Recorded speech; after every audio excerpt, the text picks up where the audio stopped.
मेरे पापा का एक शेर है जो हमेशा इस मौके पर पढ़ते रहे कि तवाइफ की तरह अपनी गलतकारी के चेहरे पर हुकूमत मंदिर और मस्जिद का पर्दा डाल देती है। तो ये वो पर्दा है जो भारतीय जनता पार्टी डालना चाहती है। बात करने के लिए समाजवादी पार्टी की राष्ट्रीय प्रवक्ता सुमैया राणा इस वक्त मौजूद हैं। सुमैया राणा जी, आपको हाउस अरेस्ट करा गया है, सीए लागू हो चुका है, क्या कहेंगी? देखिए, पहली चीज़ तो ये कि जो इनके हाउस अरेस्ट करने की वजह मेरी समझ में नहीं आती और ये ऑफिशियली इस चीज़ को बताते भी नहीं हैं लोगों से, मीडिया से भी, कि हमने हाउस अरेस्ट किया हुआ है। अगर आप हाउस अरेस्ट कर रहे हैं तो आप बाकायदा लिखित दीजिए कि मैंने आपको हाउस अरेस्ट कर रखा है, इतने घंटों के लिए कर रखा है, इतने दिनों के लिए कर रखा है। सीए लागू करना था, इन्होंने कर दिया। रही बात हम लोगों के समर्थन की, तो हम पहले भी इसके ख़िलाफ़ थे, आज भी इसके ख़िलाफ़ हैं। हम जिस भी तरीके की इसके ख़िलाफ़ कार्रवाई, लड़ाई, कोर्ट कचहरी जो भी करना होगा वो हम लोग आज भी उसके लिए तैयार हैं। अभी मंगलवार को एक सुनवाई है सुप्रीम कोर्ट में सीए को लेकर के, फिर आगे का रास्ता तय होगा कि देखें क्या करते हैं। ना तो सीए किसी हाल में हम लोगों को एक्सेप्ट है और ना तो एनआरसी एक्सेप्ट है। भारतीय जनता पार्टी का कहना है सीए लागू होने से किसी भी धर्म के ऊपर कोई फ़र्क नहीं पड़ेगा, ना किसी की नागरिकता जाएगी। 2020 से ये बात कह रहे हैं, 2020 से आप भी ये सवाल हमसे पूछ रहे हैं। मैं ये कहना चाहती हूँ कि अगर किसी की नागरिकता जा नहीं रही है और देश में पहले से एक कानून एग्जिस्ट कर रहा था, सिटीजनशिप एक्ट जो हम लोगों का है देश का, उसके बरक्स जाकर के एक नया पेच लगाने की क्या ज़रूरत थी? उनको तीन ये जो मुस्लिम कंट्रीज़ हैं, मुस्लिम मेजॉरिटी के, अफ़गानिस्तान, बांग्लादेश, पाकिस्तान, उनको एक्सक्लूड करने का क्या मतलब निकल रहा था? पहले तो उस मतलब का बताएं, उससे क्या फ़ायदा निकल रहा था? अगर माइनॉरिटीज़ को और हिंदूज़ को यहाँ पे नागरिकता देने की बात हो रही है तो श्रीलंका के हिंदुओं को क्यों इसमें से एक्सक्लूड किया गया?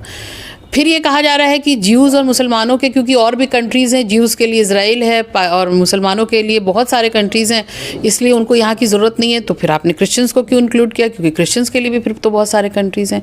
तो कहीं ना कहीं पूरा मामला पोलराइजेशन से जुड़ा हुआ है। चुनाव से पहले ये एक अपनी जो इनकी मानसिकता है स्पेसिफिक, उसको दर्शा करके और अपनी तरफ वोट करने की राजनीति है, इसके अलावा कुछ नहीं है।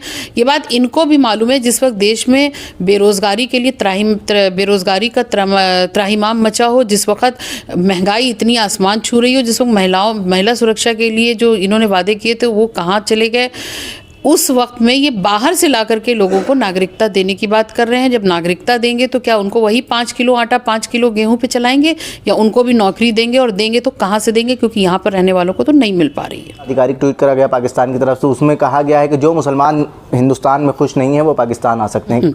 देखिए, अब ये तो वाकई में हंसने वाला मकाम है, क्योंकि पाकिस्तान के हालात आप सब जान रहे हैं। और मुझे नहीं लगता इस मुल्क के मुसलमानों को अगर पाकिस्तान जाना होता तो सन 1947 में चला गया होता।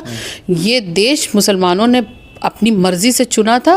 इस देश को खून और पसीने से सींचा, इन्होंने अपना खून दे करके बचाया था, अंग्रेज़ों से छुड़वाया था। इस देश का मुसलमान कहीं नहीं जाने वाला है। हम यहीं पर रहेंगे और यहीं पर अपने हक़ की लड़ाई लड़ेंगे और हम सब मिलजुल करके रहेंगे। एक अच्छा माहौल ज़रूर बनेगा, इसका यकीन है हमें। एक सवाल और रहेगा कि सीए से मुसलमानों को क्या कुछ नुकसान हो रहा है, आप कैसे देखते हैं सीए को? देखिए, मुझे बार बार मैं ये कह रही हूँ कि मान लीजिए हो सकता है कि हमें नुकसान ना हो रहा हो, लेकिन आप जब एक स्पेसिफिक आप धर्म के आधार पर, जिस तो हमारे देश का संविधान ये साफ कहता है कि धर्म के आधार पर इस देश में कोई भी कानून नहीं बनाया जा सकता है, उस वक्त में आप सबसे पहले संविधान की धज्जियाँ उड़ा रहे हैं।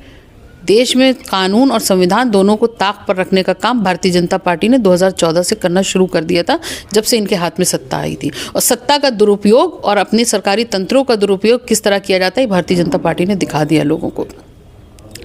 मैं सिर्फ ये पूछना चाहती हूँ कि जो लोग जो भी हों, पाकिस्तान में रहने वाले मुसलमान हों, पाकिस्तान में रहने वाले हिंदू हों और तमाम कंट्रीज़ के लोग हों, कौन अपना मुल्क छोड़ करके आसानी से जाता है? हाँ, उस वजह पे जाएगा सिर्फ जिस वक्त पे शादी वादी होती हैं, लड़की रुखसत होके आए, बस उतना ही होता है, वरना कोई नहीं जाता अपना आशियाना छोड़ के।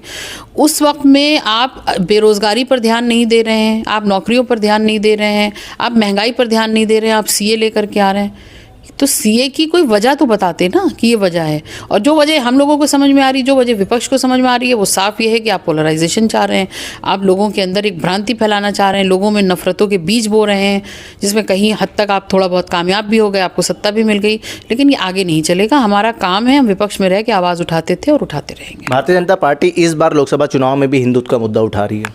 हाँ, उसी का एक हिस्सा सीए है। वही तो मैंने कहा कि हिंदुत्व के मुद्दे के अलावा इनके पास कुछ है नहीं। ये रोजगार गिना नहीं सकते, ये नहीं दिखा सकते, ये विकसित देश चिल्ला रहे थे, उसकी भी श्रेणी से बाहर कर दिया गया इनको।